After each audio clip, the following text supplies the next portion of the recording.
Example of case two. Case two के example के बारे में डिस्कस करेंगे।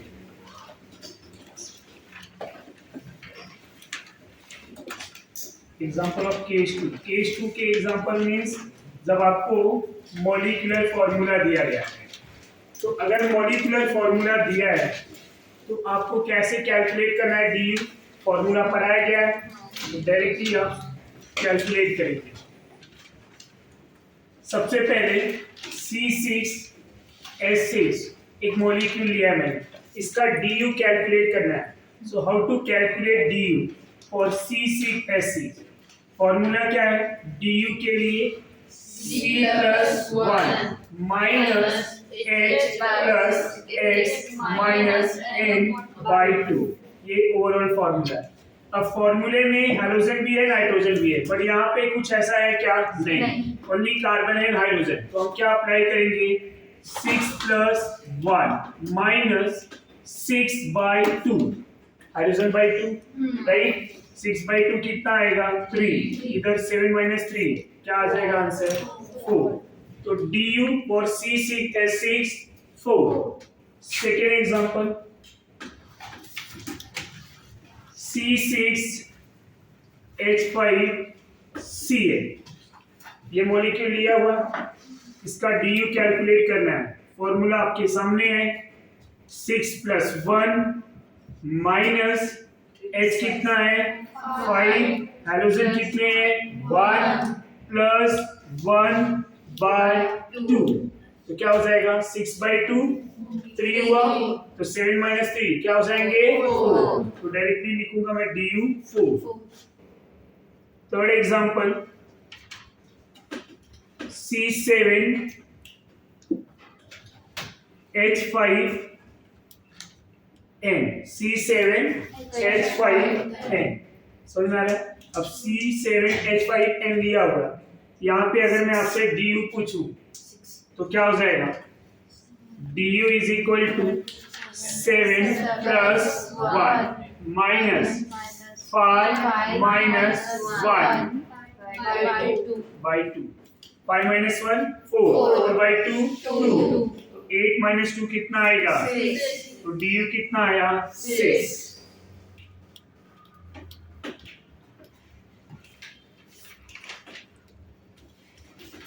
नेक्स्ट एग्जांपल में C7H6O2 ऐसा मॉलिक्यूल लिया हुआ। C7H6O2 इसका DU क्या होगा? So DU is equal to 7+1 minus 6/2। फॉर्मूले में ऑक्सीजन है क्या? नहीं। क्या बताया था मैंने? ऑक्सीजन होगा, सल्फर होगा, तो फॉर्मूले में नो चेंज। तो ये 6/2 क्या हो जाएगा? 3। तो 8 - 3 कितना आया? 5। समझ में आपको? ऐसे ही कुछ और एग्जांपल ले लूं मैं। C7H6O ले लूं मैं, इसका DU क्या हो जाएगा? अब ऑक्सीजन नो चेंज ना, तो लॉजिक क्या अप्लाई करेंगे? सेम, क्योंकि हाइड्रोजन सेम है, कार्बन सेम है, ऑक्सीजन से कोई चेंज नहीं, तो इधर 2 हो या 1, DU कितना आएगा? 5। तो डायरेक्टली भी लिख सकता हूं मैं, और आप सॉल्व करेंगे तो आंसर सेम आएगा। जरा सॉल्व करके भी चेक कर सकते हैं आप। नेक्स्ट एग्जांपल ले रहा हूं मैं। C7H6NO2। अब इसका DU क्या होगा? 7+1 - 6। अब जरा कैलकुलेट करेंगे, आ जाएगा answer. DU is equal to 7+1 minus 6। यहाँ पे 6 - 1 आ रहा है ना, ऑड नंबर आ रहा है। यहाँ पे मैं ऐसा ले लेता हूँ C6 ना, C से ये H5 आएगा, कितना आएगा H5। अब क्या ले लूँ मैं 5 माइनस 1 बाय 2, कितना आ जाएगा 4/2 मीन्स 6। 8 माइनस 2 कितना आया 6। समझ में आ रहा है आपको?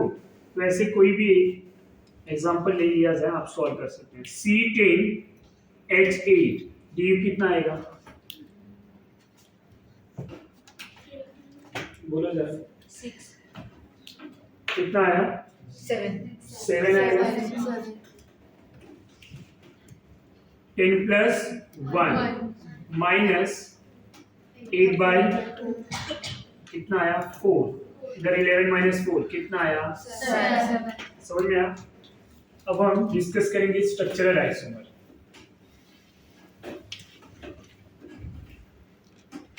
Structural isomer,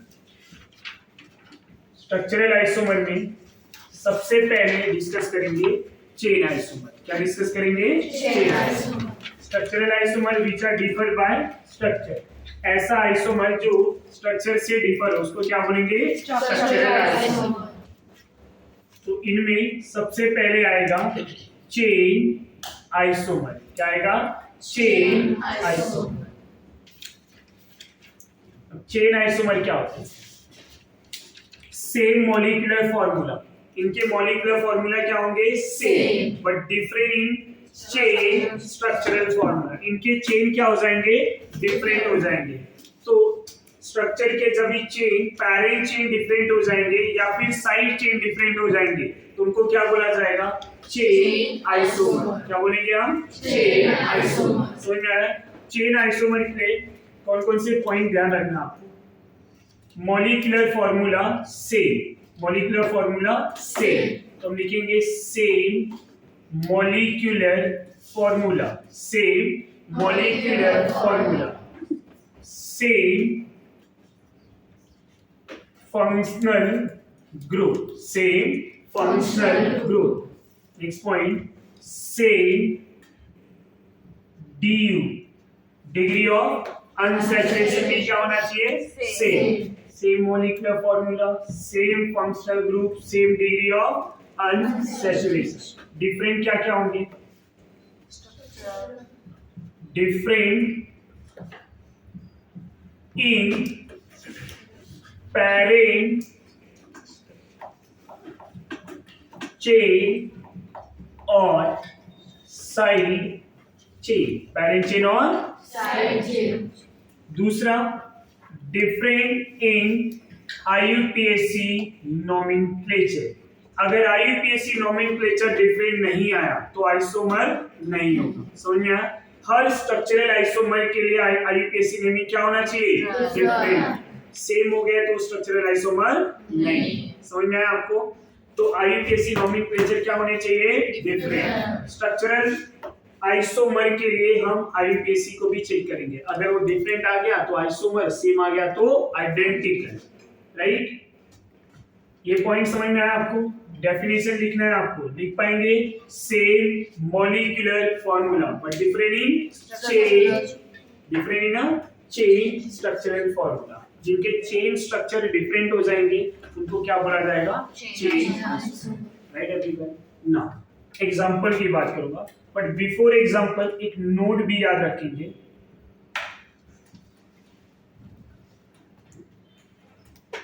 methane CH4, ethane CH3CH3, propane CH3CH2 CH3 do not give any structural isomer, any structural isomer।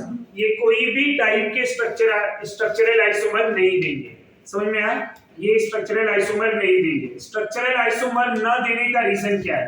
क्या ये तीनों स्ट्रक्चर को किसी अनदर फॉर्म में रिप्रेजेंट किया जा सकता है? तो आंसर आएगा नो, राइट? तो हम इन तीनों स्ट्रक्चर को अनदर फॉर्म में रिप्रेजेंट नहीं कर सकते। जब अनदर फॉर्म में रिप्रेजेंट नहीं कर सकते तो ये स्ट्रक्चरल आइसोमर नहीं देंगे। मीथेन CH4 होता है और कोई फॉर्म इसका नहीं लिख सकते हम। इथेन भी CH3CH3 अनदर फॉर्म में नहीं लिख सकते। प्रोपेन को भी समझ में आया? तो ये तीनों मॉलिक्यूल जो है स्ट्रक्चरल आइसोमर नहीं देंगे। मैंने ये नहीं बोला है कि कोई भी आइसोमर नहीं देगा, मैंने क्या बोला है, स्ट्रक्चरल आइसोमर नहीं देंगे। दो टाइप के आइसोमर होते हैं, right? One is a structural, other one is a stereo. तो स्टीरियो में वो देंगे, बट स्ट्रक्चरल आइसोमर नहीं देंगे। ये पॉइंट समझ में आ रहा है आपको ना? अब चेन आइसोमर के एग्जांपल ले रहा हूं, एग्जांपल ऑफ चेन आइसोमर, जिनमें सबसे पहले मैं C4H चेन, ये अल्केन का मॉलिक्यूलर फॉर्मूला है। DU की बात करूं 0 आ रहा है, कैलकुलेट करेंगे DU फॉर्मूले से 4 + 1 5 -10/2 5 5 - 5 0। DU 0 आया तो क्या वहां कोई डबल बॉन्ड होगा? नहीं। क्या वहां कोई रिंग होगा? नहीं। तो ये 4 कार्बन जिसके DU सेम होंगे, DU सेम होंगे, समझ में आया? उसका मॉलिक्यूलर फॉर्मूला सेम होगा। यहाँ हाइड्रोजन नहीं लिख रहा हूं मैं, पर सेकेंड स्ट्रक्चर में ऐसा मैंने रिप्रेजेंट किया। फर्स्ट स्ट्रक्चर में 4 के 4 कार्बन, N = 4 स्ट्रेट चेन में आ गए। सेकेंड वाले स्ट्रक्चर में N = 3 क्योंकि 3 carbon present in a parent chain.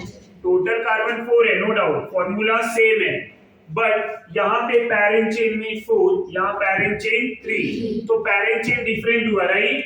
तो different in a parent chain और साइड चेन क्या बोला जाएगा? स्ट्रक्चर है नोन एज चेन आइसोमर। तो ये कौन से आइसोमर हुए स्टूडेंट?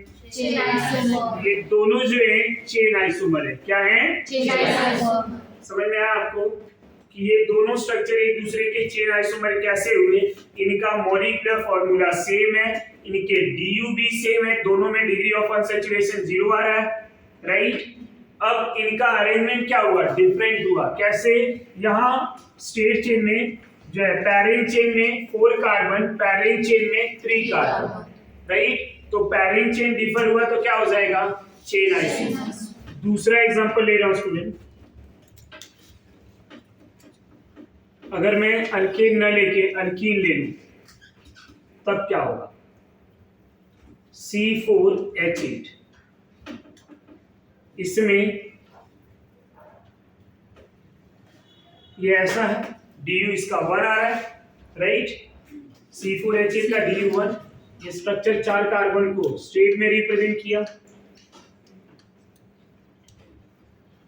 यहाँ पे N की वैल्यू 4, यहाँ N की वैल्यू कितना आ रहा है? 3, समझ में आ रहा है? तो ये दोनों स्ट्रक्चर एक दूसरे के क्या होंगे? Chain isomer. आया ना? These two are chain isomer. ये एक दूसरे के क्या है? Chain isomer. अब C4H10 के बाद मैं थर्ड एग्जांपल जो ले रहा हूं C5H12, यहाँ पे डिग्री ऑफ अनसैचुरेशन 0 आएगा।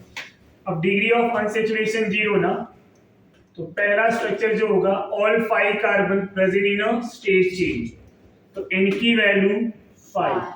सेकेंड स्ट्रक्चर में मैं एक ब्रांच ले रहा हूं लेफ्ट हैंड साइड के सेकेंड कार्बन पे, N की वैल्यू 4, पैरेंट चेन में 4 है। अब यही मिथाइल अगर मैं यहाँ पे ले लूं तब क्या होगा स्टूडेंट? सेम। क्यों सेम? क्योंकि IUPAC नोमेनक्लेचर सेम आया। यहाँ से नंबरिंग, अब ये मिथाइल लेफ्ट हैंड साइड है तो नंबरिंग लेफ्ट हैंड साइड से 1 2 2 मिथाइल ब्यूटेन। जब मिथाइल इधर आया तो 1 2 2 मिथाइल ब्यूटेन। अब दोनों IUPAC नोमेनक्लेचर सेम हुआ ना, हमें कौन चाहिए? डिफरेंट। तो सेम हुआ तो आइडेंटिकल। समझ में आ रहा है? थर्ड वाले एग्जांपल, अब 1 कार्बन के सब्स्टिट्यूएंट में कोई और पॉसिबिलिटी नहीं है, तो मैं क्या करूंगा? There are 2 carbon present in a substituent, ऐसा। अब यहाँ पे N की वैल्यू क्या है? 3, तो यहाँ पे ये तीनों स्ट्रक्चर क्या है? एक दूसरे के चेन आइसोमर। समझा आपको? फोर्थ एग्जांपल, अगर मैं ऐसा 6 मेंबर रिंग ले लूं, दूसरे एग्जांपल में 5 मेंबर रिंग और एक सब्स्टिट्यूएंट ले लूं, तीसरे एग्जांपल में 4 member ring with 2 carbon substituent ले लूं, एंड फोर्थ वाले एग्जांपल में 3 कार्बन विथ 3 कार्बन सब्स्टिट्यूएंट। ये जो स्ट्रक्चर 1 2 3 है, 1 2 3 4, ये एक दूसरे की क्या देख रहे हैं, चेन आइसोमर, हाँ या ना। रीजन क्या है, यहाँ पेरेंट चेन जो है रिंग में 6 कार्बन है, यहाँ पेरेंट चेन रिंग में 5 कार्बन, रिंग में 4, रिंग में 3, सबके डीयू कितने हैं 1, डीयू 0 नहीं बोलना है, 1 आएगा रिंग के लिए 1, राइट। तो सबके डीयू कितने हैं 1, तो ये चारों एक दूसरे के क्या हो जाएंगे, all four structure are chain isomer of each other, एक दूसरे के क्या होंगे चेन आइसोमर। समझा आपको। एग्जांपल नंबर अगर मैं 5 ले रहा हूं, यहाँ पे कुछ इस तरह से एग्जांपल, ये 6 मेंबर रिंग है। अभी तक मैंने ना सब पेरेंट चेन को डिफर किया है, अब एक एग्जांपल साइड चेन से ले रहा हूं। ऐसे 2 कार्बन है, अब यहाँ 6 मेंबर रिंग है, दूसरे वाले एग्जांपल में भी मैंने 6 मेंबर रिंग ले लिया। पेरेंट चेन सेम है या नहीं, सेम। अब यहाँ पे मैंने क्या किया, जो साइड चेन में 2 कार्बन थे, हाउ मेनी कार्बन 2, यहाँ कितने कार्बन है 1 1 कार्बन, 2 सब्स्टिट्यूएंट है, दोनों 1 1 कार्बन के। क्या साइड चेन सेम है, साइड चेन में नंबर ऑफ कार्बन सेम है, बट क्या साइड चेन सेम है, नहीं। तो साइड चेन सेम नहीं है तो क्या हो जाएंगे, chain isomer. Differ in parent chain और side chain, structure are known as chain isomer. तो ये कौन से आइसोमर होंगे student, they are chain isomer of each other, एक दूसरे के क्या होंगे चेन आइसोमर। ये समझा।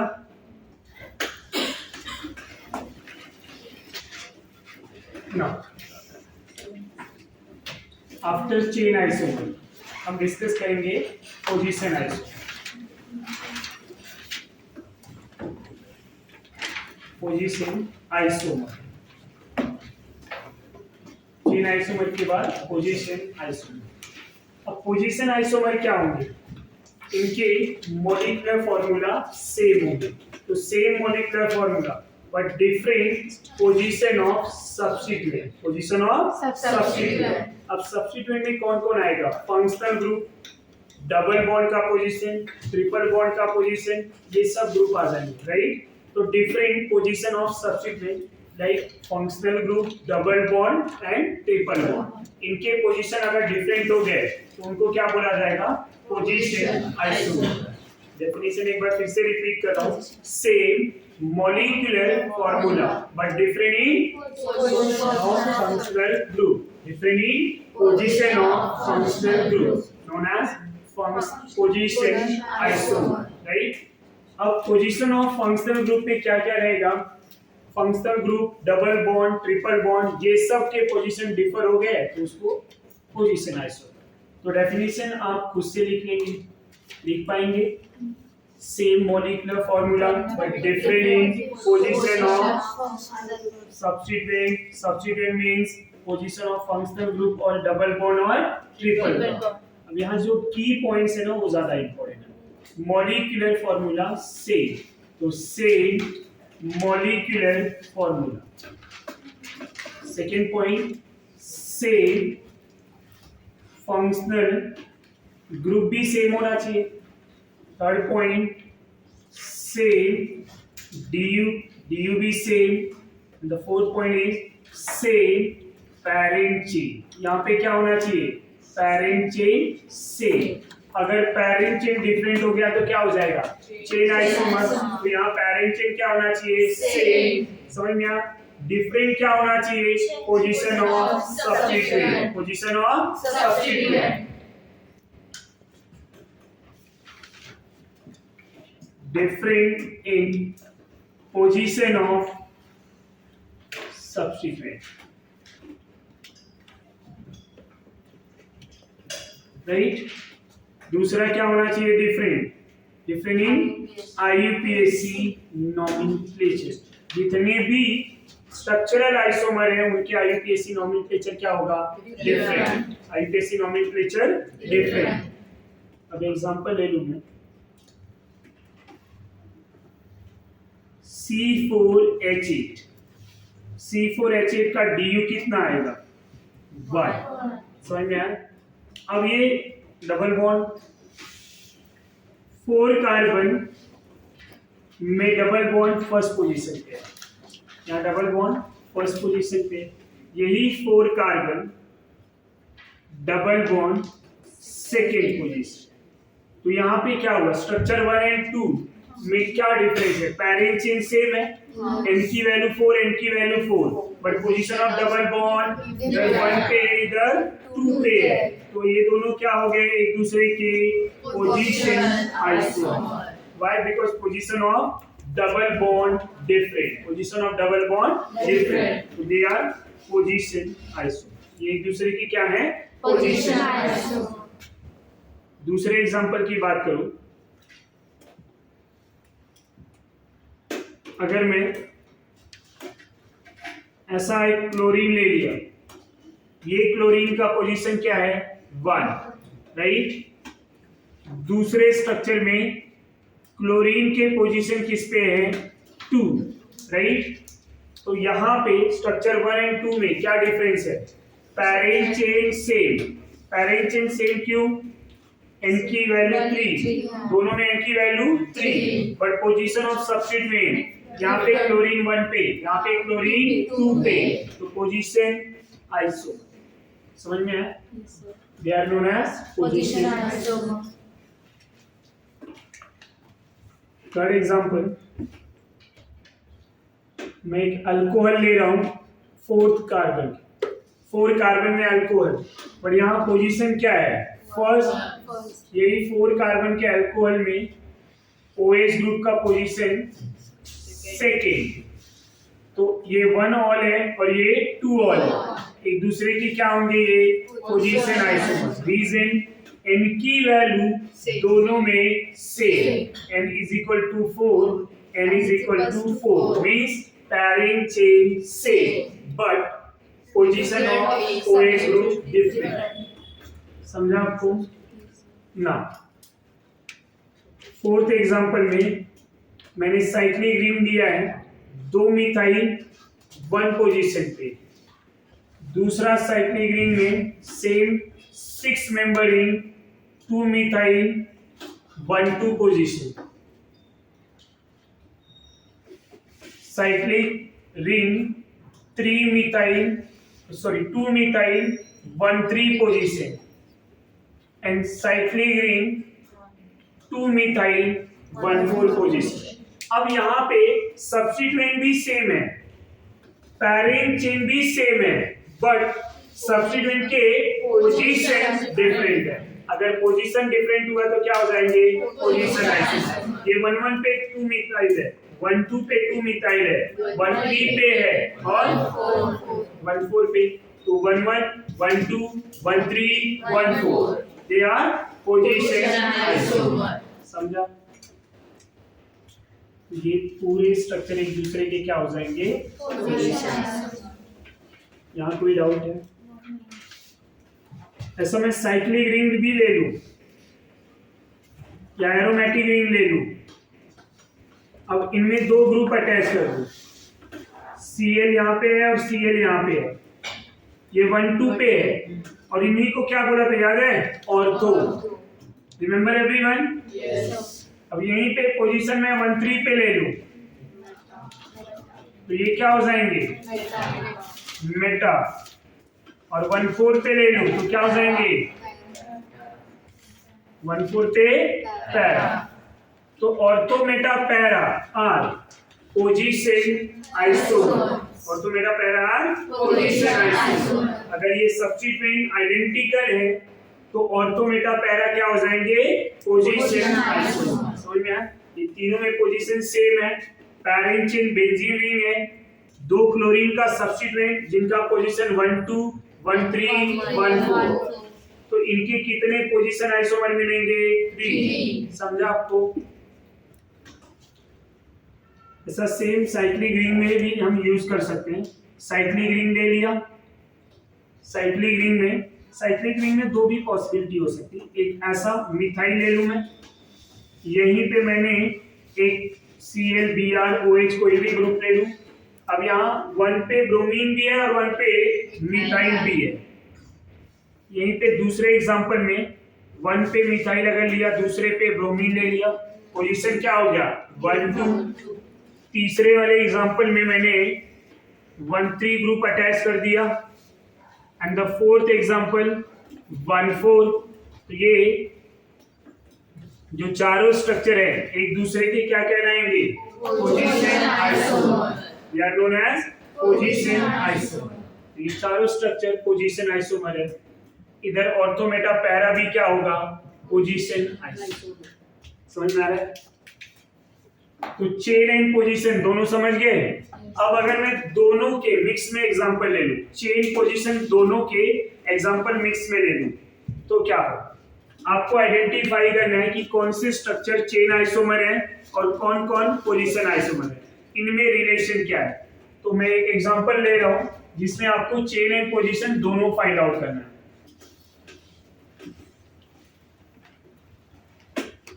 यहाँ 6 मेंबर रिंग फर्स्ट स्ट्रक्चर है, सेकेंड में 5 member ring with 1 methyl, third 4 member ring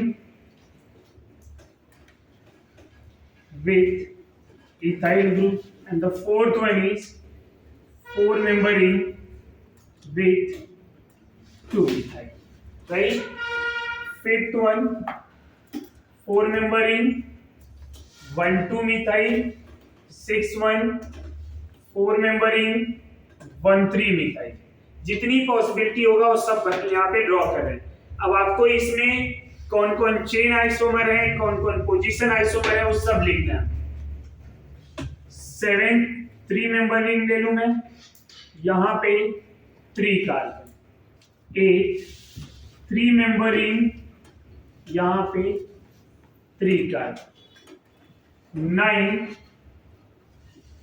3 member ring, 10 इस तरह से, 11 2 methyl 1 methyl, and 12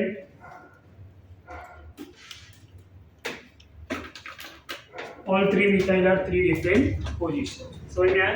ये टोटल 12 स्ट्रक्चर बनाए हुए हैं। इनका मॉलिक्यूलर फॉर्मूला अगर मैं लिखूं तो ये है C6H12। समझ में आया? ये सब रिंग आइसोमर है, सबके रिंग है।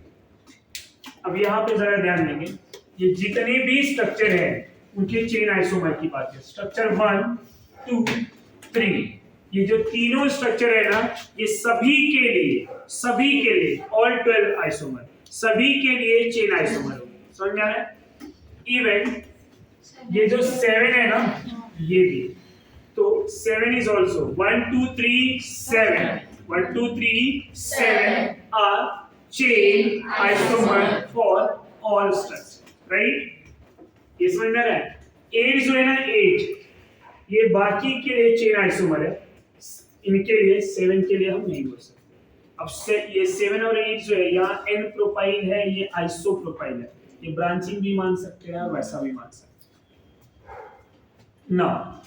अब अगर मैं 4 5 6 की बात करूं तो 4 5 6 में क्या है पोजीशन आइसोमर, क्योंकि इनके पैरेंट चेन सेम है, इनके सब्स्टिट्यूएंट भी सेम है, बट पोजीशन क्या है डिफरेंट। अगर मैं 9 और 10 को देखूं तो क्या दिख रहा है पोजीशन। रीजन क्या है?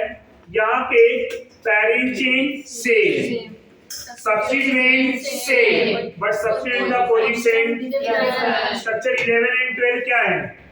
11 and 12 is also position isomer. Reason there are 3 methyl group, but position 1 1 2, यहाँ 1 2 3।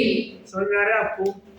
तो अगर ऐसे कोई स्ट्रक्चर दिया जाए और आपको 2-3 एग्जांपल बोल दे कि ये इनके बीच में रिलेशन क्या है, तो बना सकते हैं आप। समझ में आ रहा है आपको? तो ये सॉल्व कर पाएंगे, मैंने सब बता दिया है, अभी लिखना आपको है, लिख सकते हैं 1 2 3 7 are chain isomer for all structure. अब इनकी बात करें तो ये सबके लिए चेन होंगे, बट 6 और 4 के लिए नहीं, क्योंकि 6 एंड 4 के लिए क्या है? Positions. इनकी बात करें तो सबके लिए होंगे, बट 4 5 के लिए नहीं। इसकी बात करूं तो 10 को छोड़ के बाकी सबके लिए चेन आइसोमर। 11 एंड 12 की बात करें तो 11 12 आपस में पोजीशन आइसोमर है, इन दोनों स्ट्रक्चर को छोड़ के बाकी सबके लिए क्या है? Chain isomer. समझ में आया? तो लिख सकते हैं हम structure 1 2 3 and 7 are chain isomer. So now structure 4 5 6 position isomer. 9 10 position isomer. 11 12 position isomer. समझ में आ रहा है? बाकी और भी कोई ऐसे बीच में से रैंडम स्ट्रक्चर उठाया जाए तो भी आप लिख सकते हैं कि चेन आइसोमर है या पोजीशन आइसोमर। सो राइट डाउन एवरीवन। पोजीशंस के बाद नेक्स्ट आइसोमर होगा, third one is functional isomer.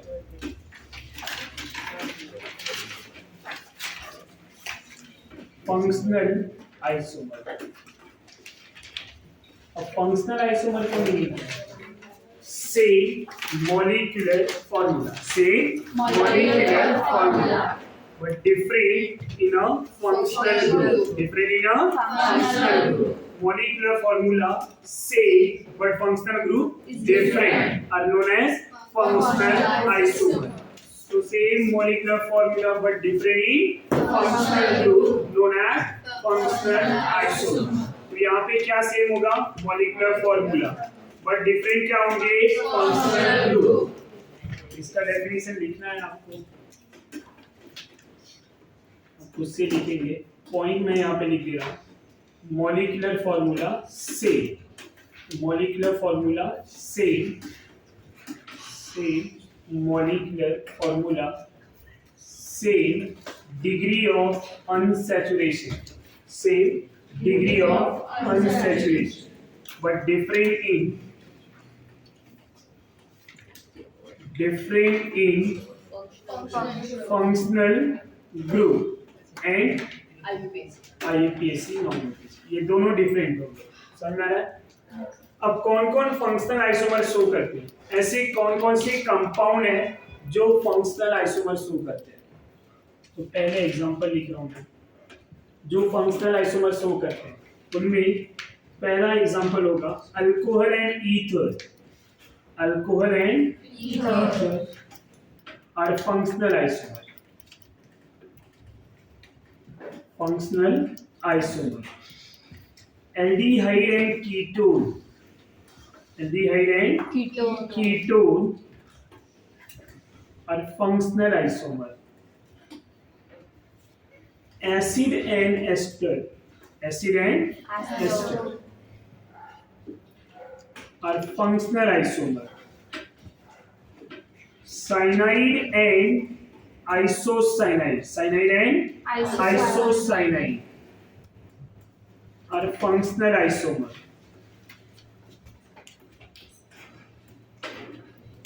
Then oxime and amide, oxime and amide are functional isomer. 1 degree amine, 2 degree amine, 3 degree amine are functional isomer. ये एक दूसरे के functional isomer होते हैं, right? अगर मैं बात करूं alkene and cycloalkane,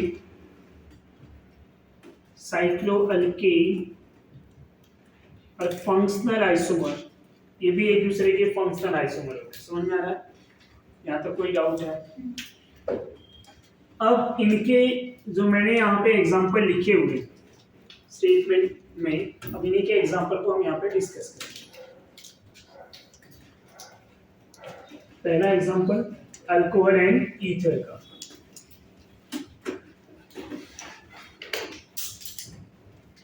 CH3CH2OH, दो कार्बन है, इस दो कार्बन के alcohol.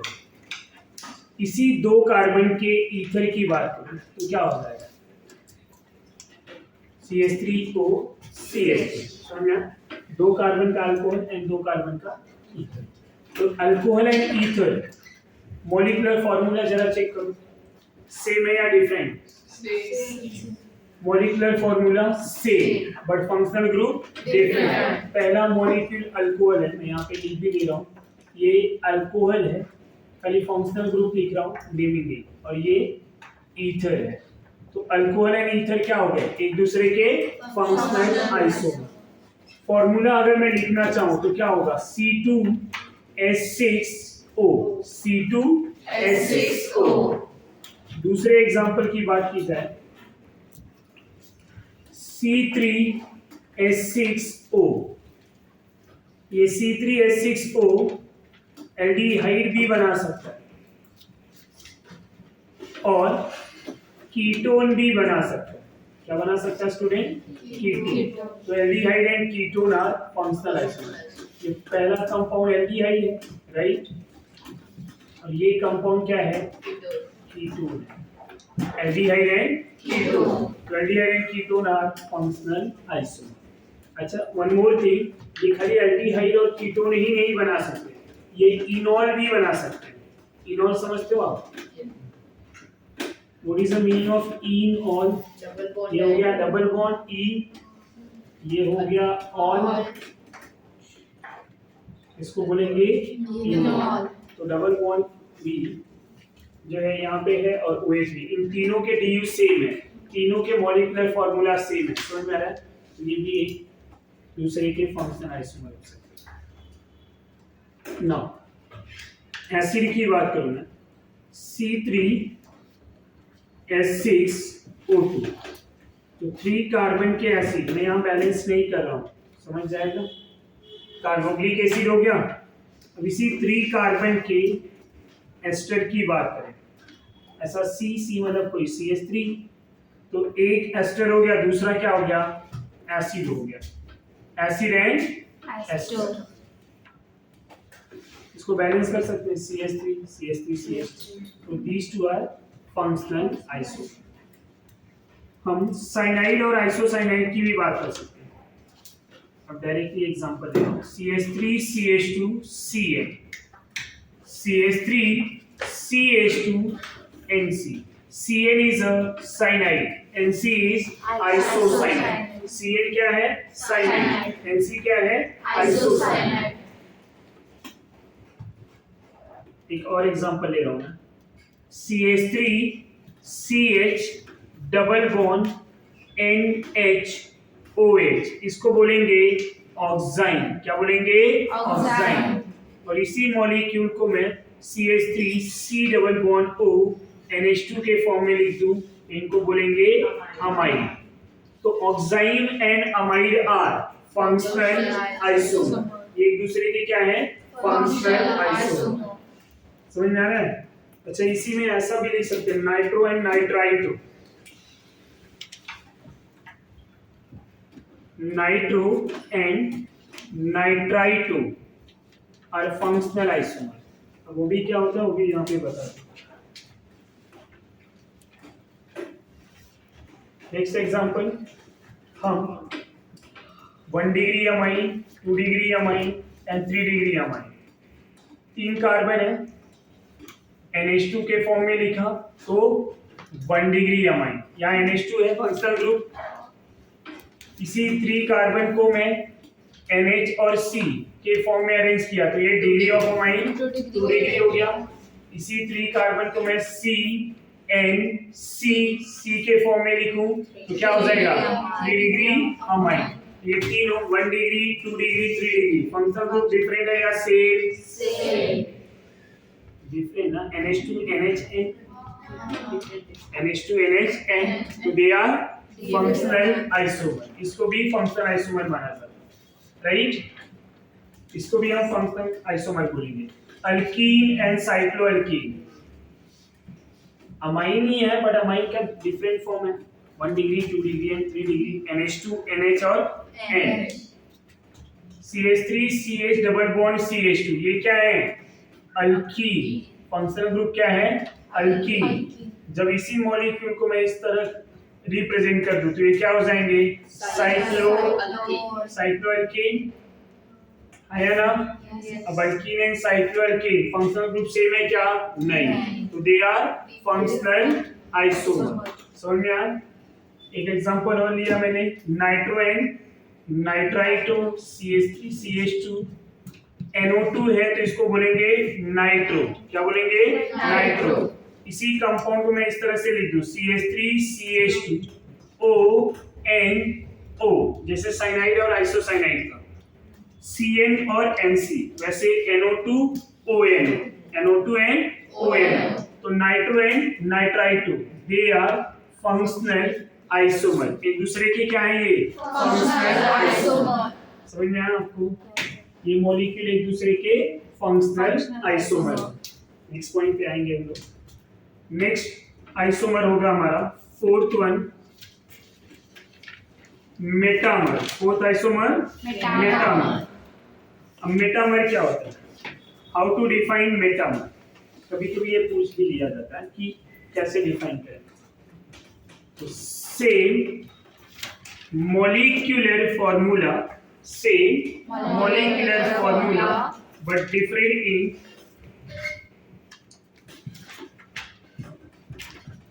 side of attachment, side of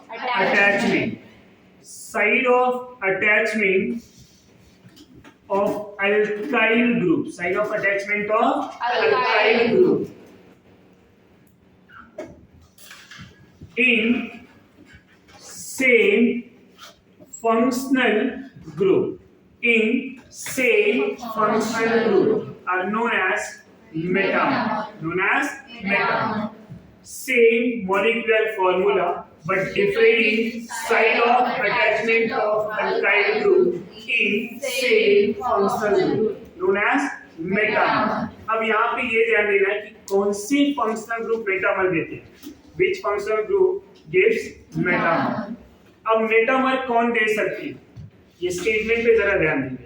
जिनके दोनों साइड क्या होने चाहिए? अल्काइल। क्या होने चाहिए? क्योंकि बोला क्या है? Different side of attachment of alkyl group. Different side of attachment of alkyl group. तो अल्काइल ग्रुप जिसके डिफरेंट साइड होंगे, मतलब दोनों साइड होंगे, वही देंगे। एग्जांपल बता रहा हूं मैं, ROR डैश, दोनों साइड अल्काइल है। समझ में आया? तो ये मेटामेरिज्म शो कर सकता है। दूसरा RNHR डैश, 2 डिग्री अमाइन भी, ये फंक्शनल ग्रुप क्या है? ईथर। तो ether gives metamerism, 2 degree amine gives metamerism. अगर मैं एस्टर की बात करूं तो RC double bond OR dash, यहाँ पे भी RR डैश, राइट? तो ester is also gives metamerism. समझ में आ रहा है? हम अगर RC double bond ONH R dash ले लें, ये क्या है? 2 डिग्री अमाइन। कौन सा अमाइन है? 2 डिग्री अमाइन। तो 2 degree amine is also gives metamerism. और क्या क्या दिया जा सकता है? 2 डिग्री अमाइड के बाद यहाँ पे एस्टर हो गया, 2 डिग्री अमाइन हो गया। कीटोन भी हम लिख सकते हैं। कैसे? RC double bond OR dash. तो कीटोन में भी दोनों साइड क्या है? R है। तो यहाँ पे ये जितने भी फंक्शनल ग्रुप यहाँ पे लिखे गए, ये सब क्या शो कर सकते हैं? मेटामेरिज्म। अब मेटामेरिज्म के एग्जाम्पल को समझेंगे। ये फंक्शनल ग्रुप मेटामेरिज्म देते हैं, ये फंक्शनल ग्रुप मेटामेरिज्म, क्योंकि इनके दोनों साइड क्या है? अल्काइल ग्रुप है। तो इनके साइड ऑफ अटैचमेंट क्या हो सकते हैं? डिफरेंट। ये कंडीशंस को सेटिस्फाई कर सकते हैं कि डिफरेंट साइड ऑफ अटैचमेंट। अगर जिसमें एक ही साइड अल्काइल है, क्या वो कंडीशन को सेटिस्फाई करेगा? For example acid, for example aldehyde, cyanide, alcohol, ये सब सेटिस्फाई करेंगे क्या स्टेटमेंट को? नहीं। अब यहाँ पे स्टूडेंट मैं ईथर ले रहा हूँ 4 कार्बन का, C4H10O, बट मैं यहाँ पे ईथर के एग्जांपल की बात करूंगा। तो 4 कार्बन में ईथर इस तरह से रिप्रेजेंट किया जा सकता है, ये 3 carbon left hand side, 1 carbon right hand side. इसी 4 कार्बन के ईथर को आप ऐसे भी लिख सकते हो, 2 कार्बन एंड 2 कार्बन, यहाँ left hand side 2 and right hand side 2 carbon. अब जरा स्टेटमेंट को रीड करो और इस एग्जांपल को देखो। स्टेटमेंट क्या दिया हुआ है? Same molecular formula but different इन। तो यहाँ पे मॉलिक्यूलर फॉर्मूला दोनों के सेम है, इधर 3 कार्बन इधर 1 कार्बन। अब दूसरे वाले एग्जांपल में देखो, 2 कार्बन 2 कार्बन, अल्काइल ग्रुप दोनों के अटैचमेंट डिफरेंट है या नहीं? समझ में आ रहा है? इधर 3 इधर 2, इधर 1 इधर 2, डिफरेंट हुए या नहीं? तो दे आर मेटा। ये क्या है? एक दूसरे के मेटा। इसका कॉन्सेप्ट समझा आपको कि सेम मॉलिक्यूलर फॉर्मूला होगा बट दो एग्जांपल में अल्काइल ग्रुप का अटैचमेंट क्या होंगे? डिफरेंट होंगे। समझा? ये तो ईथर के लिए था। अगर मैं एस्टर के लिए सेम 4 कार्बन में बात करूं, ऐसा हो जाएगा। अब इधर लेफ्ट हैंड साइड 2 कार्बन, इधर 1 कार्बन, यही एस्टर को मैं इस तरह से भी तो रिप्रेजेंट कर सकता हूं, यहाँ पे 1 इधर 2। समझ में आया? Any confusion? तो these two are metamer. Amine की बात करूं तो 2 डिग्री अमाइन में NH, इधर 3 कार्बन इधर 1 कार्बन। इसी मॉलिक्यूल को हम NH एंड दो कार्बन को लेफ्ट एंड राइट साइड में अरेंज कर सकता हूं, ये एक दूसरे के क्या हो जाएंगे? मेटा। समझ में आ रहा है? अमाइड भी लिख सकते हैं हम, C double bond O NH, इधर 2 कार्बन है, C double bond O NH+C, इधर 1 कार्बन है, इधर 2, पहले वाले में इधर 2 थे इधर 1, दोनों एक दूसरे के क्या हैं? मेटा। दोनों एक दूसरे के क्या हैं? मेटा। समझ में आ रहा है? अगर मैं कीटोन की बात करूं, कीटोन में इक्वेशंस ऐसे बनते हैं कि कीटोन के लिए मिनिमम कितने कार्बन चाहिए कि वो मॉलिक्यूल मेटामेरिज्म शो करे? तो मिनिमम 5। अब इधर 3 है इधर 1 है, यही कीटोन इस तरह से ऐसा, इधर 2 है इधर भी 2 है। समझ में आया? तो ये कीटोन भी क्या शो कर रहे हैं? मेटामेरिज्म। समझ में आ रहा है आपको? तो वही फंक्शनल ग्रुप मेटामेरिज्म शो करेंगे जिनके दोनों साइड अल्काइल ग्रुप अटैच होंगे, चाहे वो ईथर हो 2 डिग्री, अमाइन हो, एस्टर हो 2 डिग्री अमाइन और कीटोन। यहाँ तक कोई डाउट? इतना पूरा